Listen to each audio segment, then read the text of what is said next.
I'm thrilled to have as my first guest today, in fact, my only guest today. We're going to spend the whole show talking about the Mississippi Department of Transportation. Executive Director Brad White's going to be joining me. So without any further ado, let me welcome Brad back to the Ricky Mathews Show. Brad, how are you, my friend? I'm doing well, Ricky. Thank you for having me. Listen, it's a dynamic time. I was writing to myself. Wrote a quick note, and this is what I wrote. We're hitting the road figuratively, of course, to talk about the latest in the Mississippi Department of Transportation. From pothole repairs on I-10 to traffic shifts on I-55, MDOT's been busy. But the big question is, how are they going to keep our highways rolling with funding debates heating up in Jackson? I mean, I would imagine that pretty much captures your world these days, doesn't it? It does. It does. We're thankful to be a part of the discussion. This is, as I mentioned earlier, this is the first time since 1987 that transportation and infrastructure funding in a meaningful, recurring way has been part of the discussion. So I'm really excited about the opportunities that we have and look forward to working with our House and Senate leadership to hopefully get something that benefits all the taxpayers. You know, I was looking at like recent news, lane closures on I-20 in Warren County, emergency pothole repairs on I-10, and there's a long list of other things. But there are screaming signs of infrastructure needs across this state that probably haunt you, don't they? Yeah. The taxpayers have about 33,000 miles of interstate and state highways. We've got about 5,500 bridges on that system. That's an asset that's valued at about $66 billion. And we've got a 1987 funding model with which to try to keep them up, you know. And while we are a Department of Transportation and we enjoy building these big new capacity construction projects, and we enjoy helping airports and rail lines and public transit and the water ports around the state, what we're held accountable for by the Federal Highway Administration is the maintenance and upkeep of the taxpayers' existing investment. And so as the money just doesn't go as far as it used to because of the increase in cost of materials and labor, you're seeing fewer and fewer projects, which means the quality of our infrastructure is starting to decline. And if we continue down that path, we ultimately could lose our federal funding, not to mention just the devastation it would do to the economy of not having a first-rate transportation system. So hopefully we'll find a way to accomplish the appropriate way of funding this core function of government. Well, there's a lot to talk about, and what we'll do here shortly is we'll go back through and help people understand why you say the funding mechanism is outdated. And then on top of that, we've got all this discussion that's happening in Washington right now. I mean, the amount of fraud and waste and abuse is truly remarkable. You know, I think about the infrastructure plan, for example, that was passed. It's too bad that it wasn't all focused on improving infrastructure in America. We had raw needs that needed to be addressed. We'll come back to all that here in just a second. But listen, let's assume that no one's ever heard us talk before, Brad. Let's talk a little bit about the Mississippi Department of Transportation and what you had to say grace over. Sure. Well, like I said, we're in charge of all the highways and interstates and the bridges on that system around the state. That's what we're responsible for. We are a Department of Transportation. There are state and federal dollars that flow through us where we help fund in some measure activities at the airports and rail lines and water ports and public transit services around the state. So we are involved in all the various modes of transportation. But what we're held accountable for is ultimately the maintenance and upkeep of the existing system. And as I mentioned, that's over 33,000 miles of highway or interstate that we have around the state, and over 5,500 bridges. So that's a lot to try to stay on top of. And, you know, the last time our funding model was adjusted in a significant way was 1987. And so, at that time, as you know, most all of our eggs have been in the basket of the fuel tax. So, you know, I've been hoping that we could have discussions about trying to find a diversified way of providing for the core function of government, but certainly a recurring way so we can budget and plan and schedule our projects out appropriately. And hopefully we'll have that come to fruition, you know, through this session. Well, listen, again, we'll come back to the funding plan in a minute because there's a lot of implications there about America's energy policy, and there's a lot there, and we'll talk about that in a lot of detail here shortly.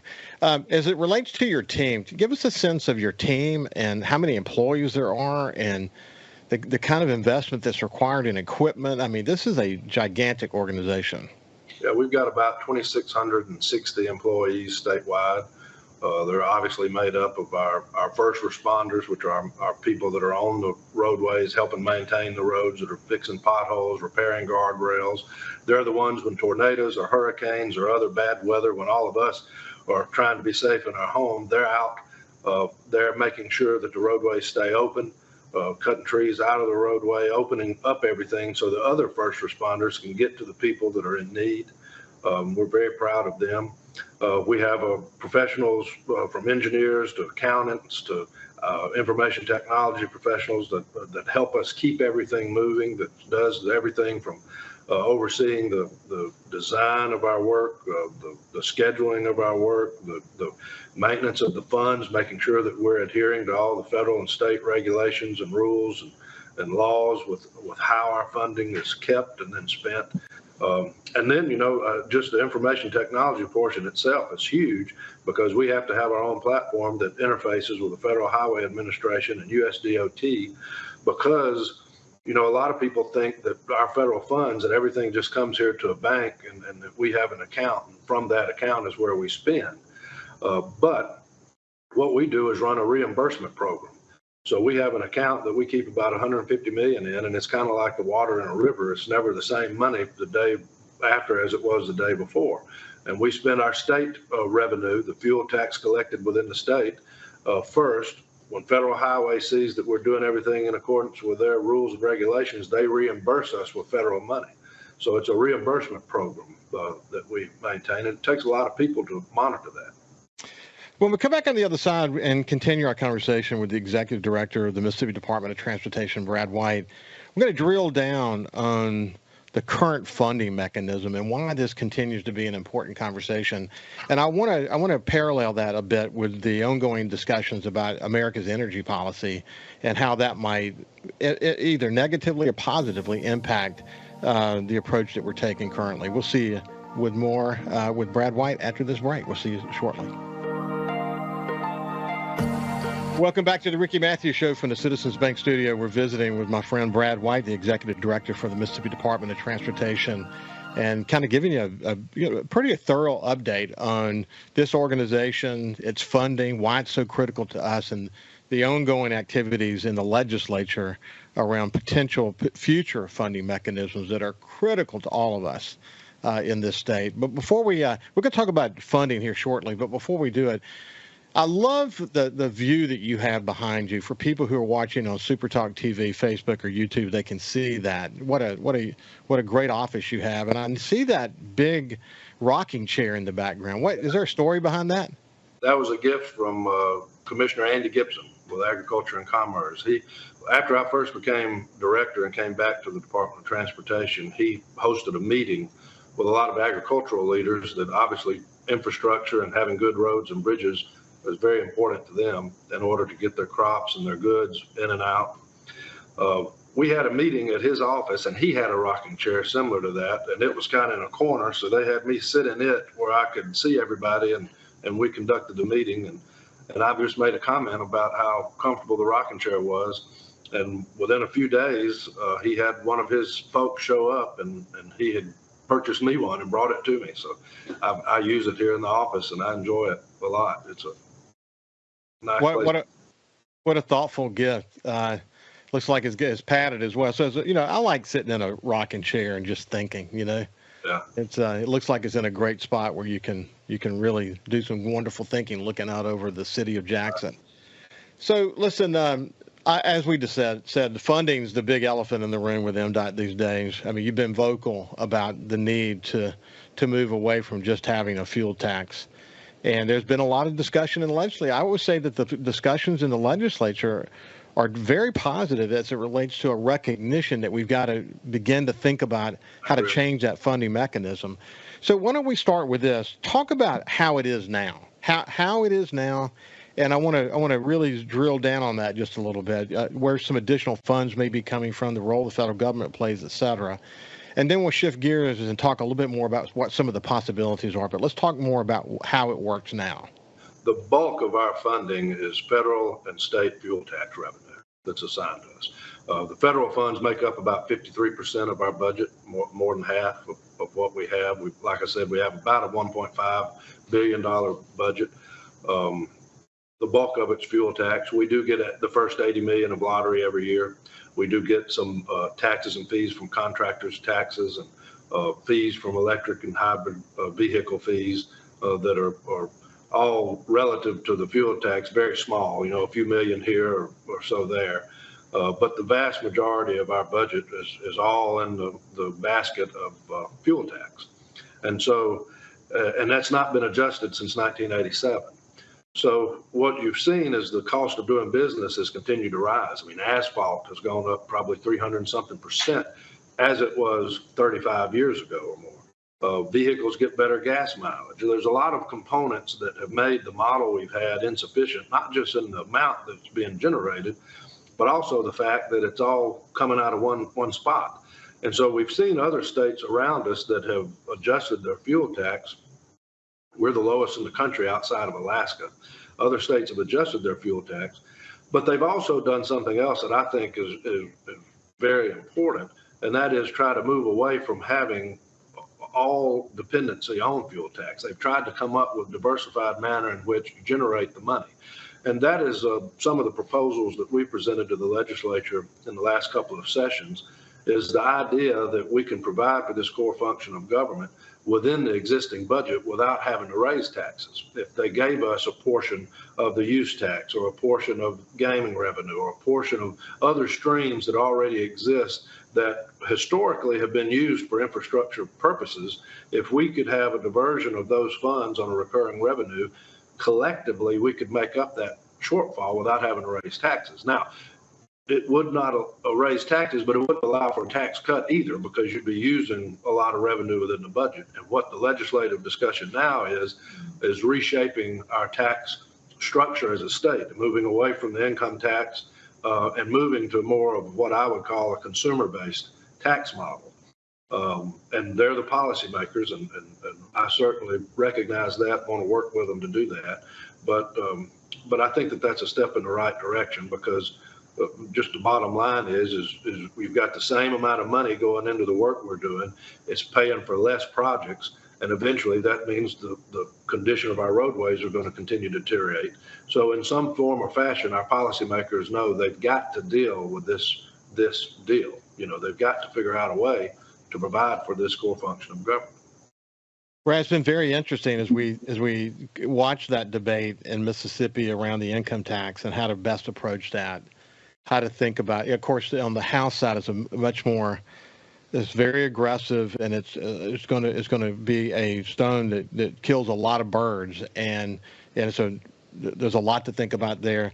The Senate's approach is a bit more conservative, but still trying to understand how to address issues like what you're discussing.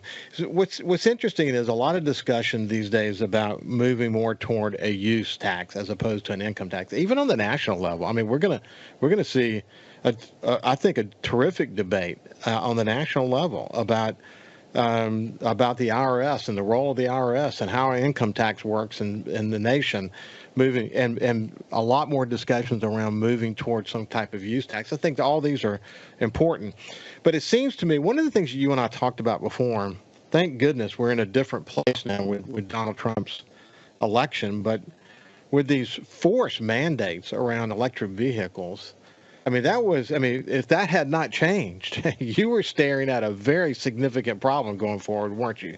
Right.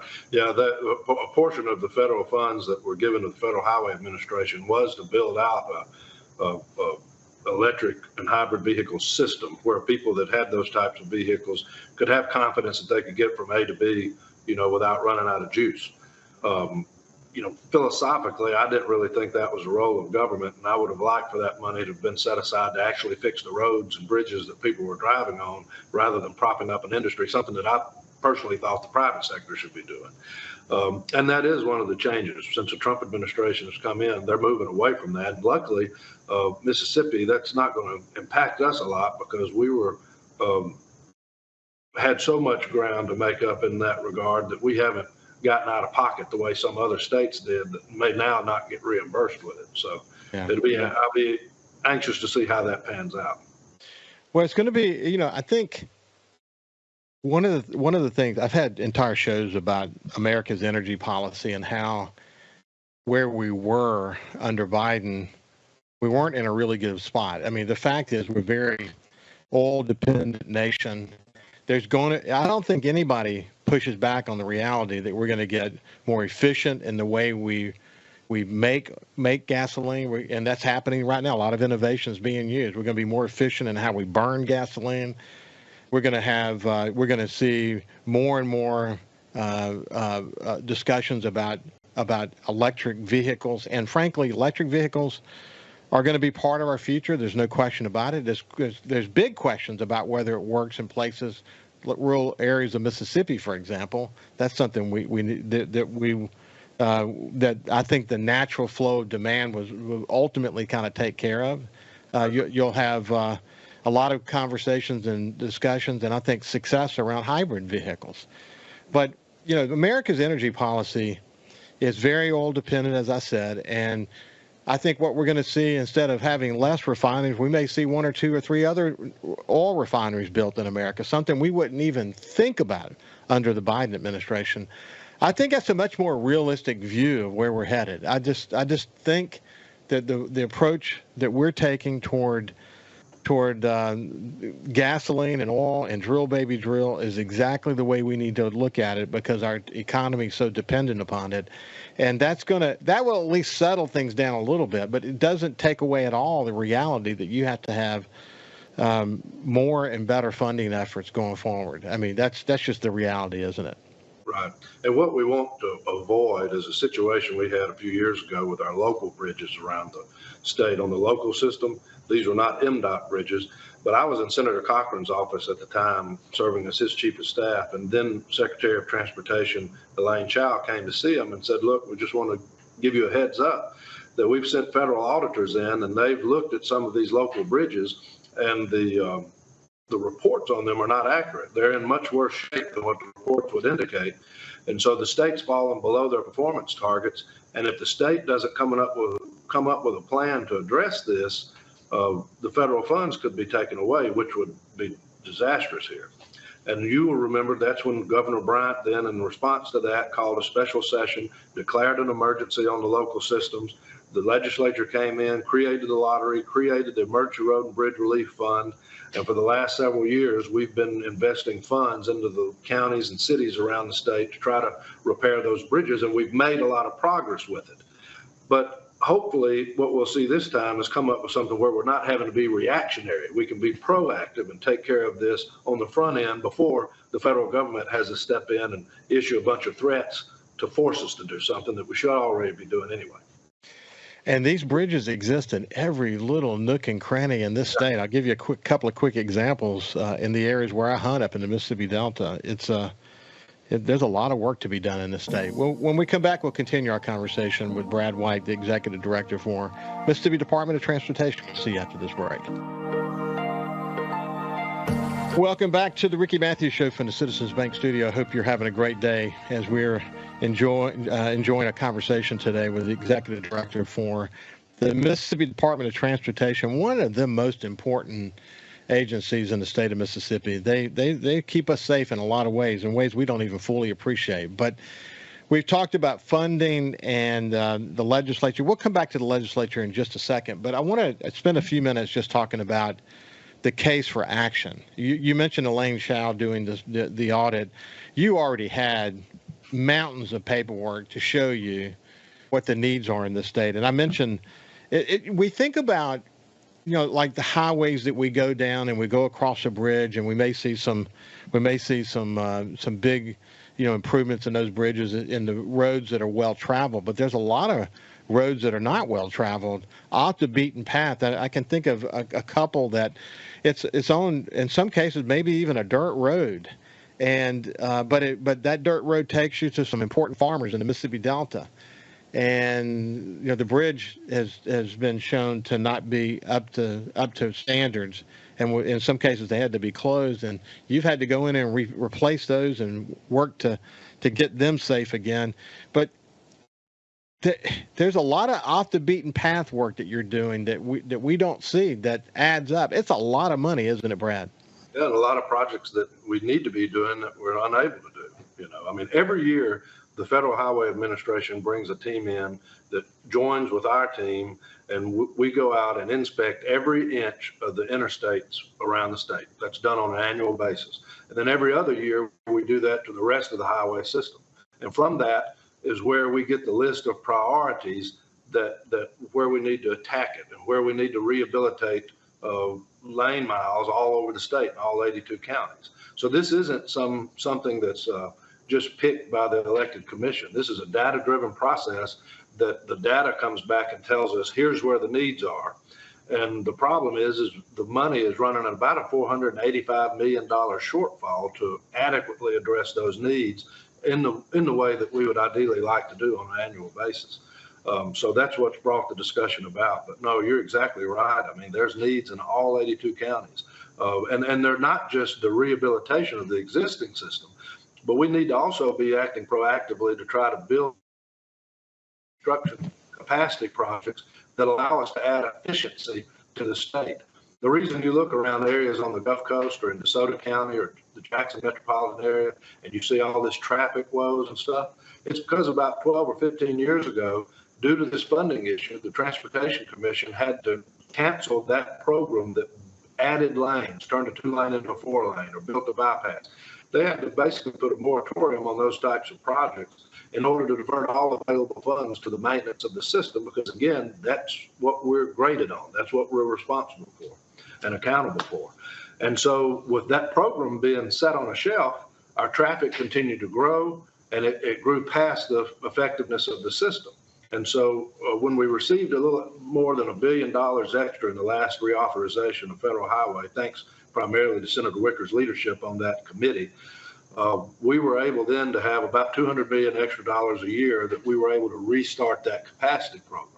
And the last thing that we want to see is for that program to have to be shelved again in order to go back to being a purely maintenance state, because we've got a lot of traffic needs, and y'all drive through these projects all the time right now on the Gulf Coast, like on Highway 49 or I-10 and Highway 57 over in Jackson County, where we're building out a system to accommodate traffic in a more efficient and safer way.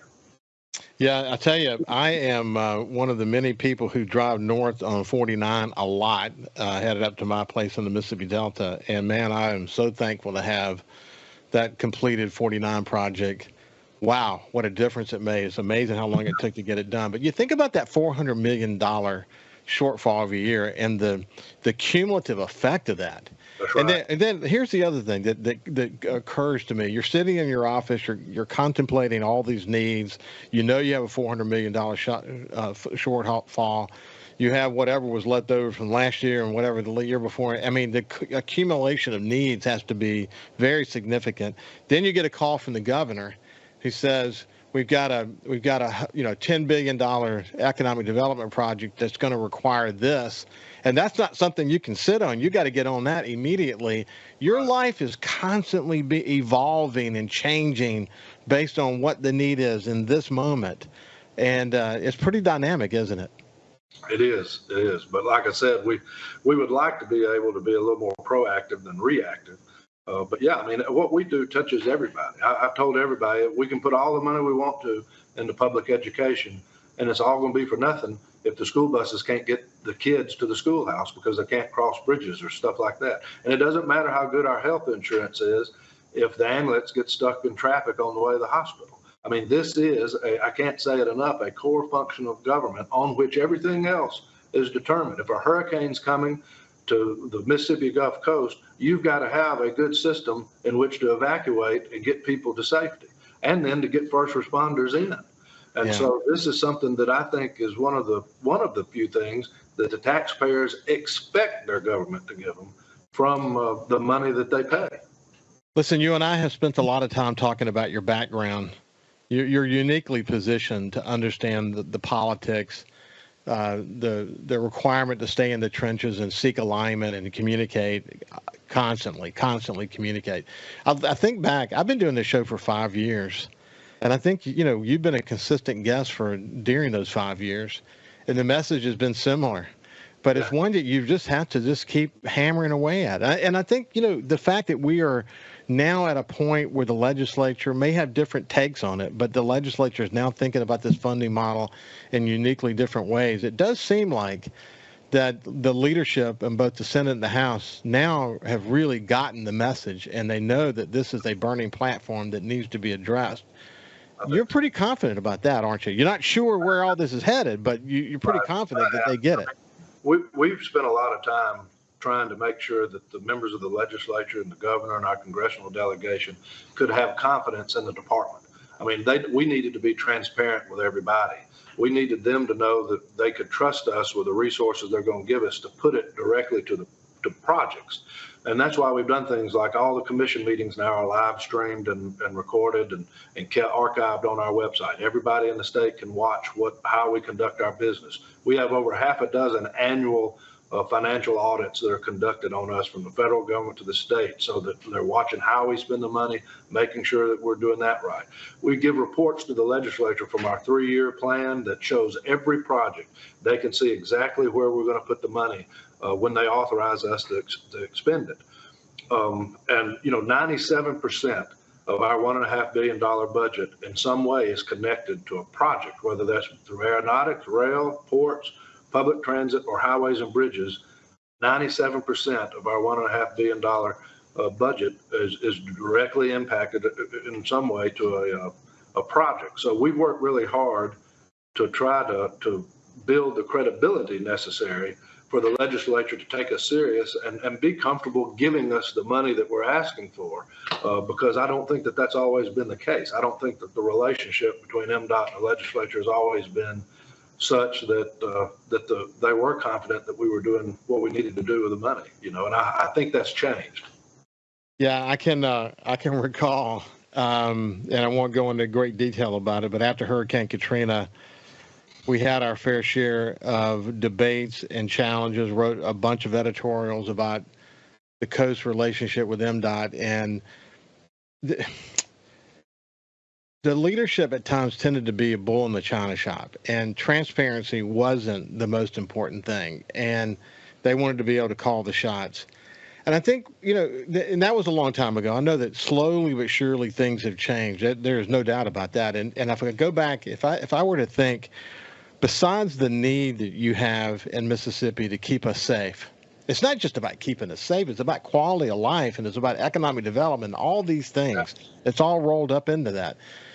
But the one thing that you have consistently put on the table is fighting against a culture, and maybe a culture, maybe not the right word, but I would say a perception in the legislature that the MDOT that exists today is the MDOT that existed 10, 15, 20 years ago. It's a different MDOT. And the one thing that you have spent a lot of time talking to me about and to our listeners about is transparency.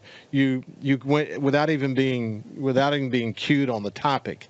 You brought this up because you want people to understand that your work is an open book, and people should never worry about the work that you're doing to try to cross the T's and dot the I's for a lot of important reasons, so that the money that we do have is being used appropriately. You spend a lot of time talking about that, don't you? Absolutely, because I think that's key. One, it's the right thing to do. I mean, I think that's the way government is supposed to operate. But two, I think it's foolish for us to expect that we're going to be able to convince anybody to give us the resources we need if they can't have confidence in what we're doing with it. They have to know that it's actually going where the rubber meets the road, literally. Yeah. I mean, it's clear, and for those reasons, your communication ability and again your background position you so well to help us kind of drive this important ship forward. I appreciate you hanging in there. Hey, when we come back on the other side, we'll kind of close it all out for a final segment with Brad White. We'll see you after this. Welcome back to the Ricky Mathews Show from the Citizens Bank studio. We're visiting with Brad White, the Executive Director for the Mississippi Department of Transportation. And we're in a really important moment in the state legislature's work where very important discussions are happening on both the Senate side and the House side.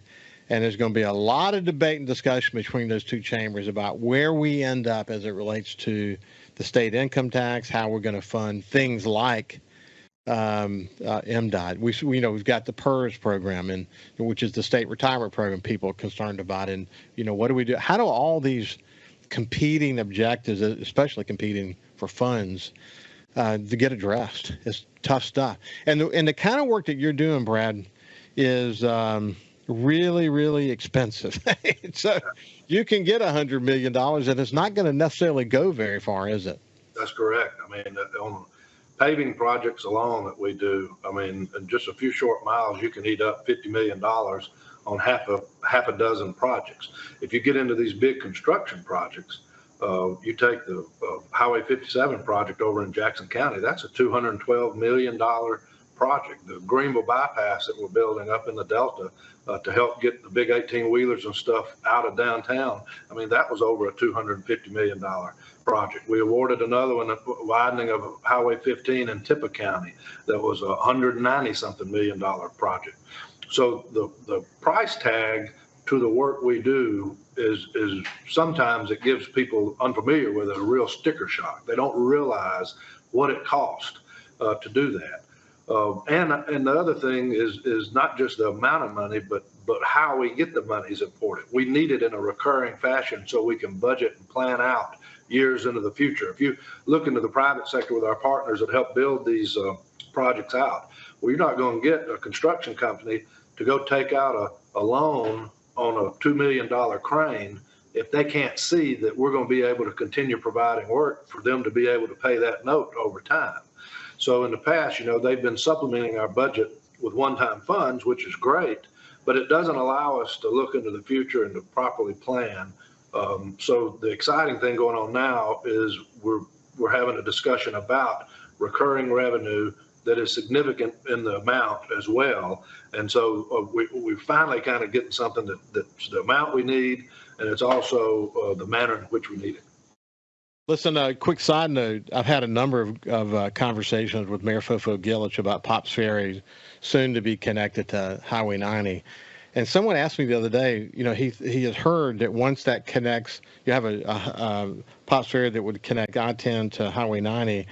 Does that up us in terms of priority for state funding? I said, well, it's clear that it puts us on the map finally, because at this point, something like replacing the Pops Ferry Road Bridge is really a city project, and you think about the priorities that would be met long before the money that would come to something like that, it would be nearly impossible. But so it's going to certainly be on your radar screen more. But it's still going to be competing with funds for so many other projects. We may not see a Pops Ferry Road replacement in our lifetime, really, as it relates to the needs that are on the table. There are a lot more needs than we have funds, but we enjoy a great relationship with Mayor Gillich. We've worked with him, in fact, through the Emergency Road and Bridge Program, I think in the neighborhood of about $12 million maybe, that helped repair the Pops Ferry Bridge to where it could remain operational and be used and things like that. So working with our partners at the municipal and county level, I mean, that's important for us because we're all in this together. I mean, Governor Barber, you've heard him say before that governing is a team sport.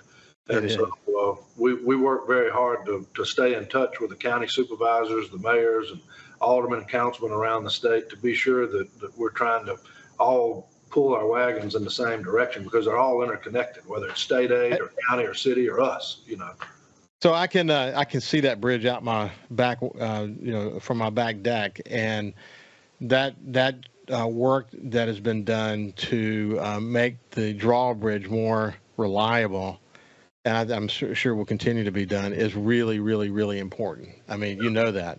The worst thing we could have is that bridge to be stuck. And for people who are not familiar with it, it's an important bridge for a lot of reasons, not just evacuating, not just because there's a lot of people that go back and forth from North Biloxi to the Biloxi Peninsula, but a lot of barges that are headed toward places like the industrial canal in Harrison County go through that bridge, and coal to Mississippi Power Company goes through that bridge. So it's a really active bridge, and it's one that needs to be operational at all time. Hey, so listen, coming back to the legislature, man, it's going to be an important debate, and you have no idea where this is going to land, do you? No, I'm not. There's two vehicles alive, both House and Senate. Both, like I mentioned earlier, are kind of moving our tax model away from one that's founded in income tax or tax on work, and trying to get more to a consumer-based tax, which would impact us in a positive way. So I'm anxious to see where it leads us. I know that you'll be engaged in these discussions, and we're going to be talking about them here on Super Talk. That's for sure. Brad, it's been a pleasure to spend some time with you, my friend. Always a pleasure. Thank you, Ricky. You bet. This has been Brad White, the Executive Director for the Mississippi Department of Transportation. Hope you enjoyed the conversation. I know I did. Have a great day, and we'll see you tomorrow.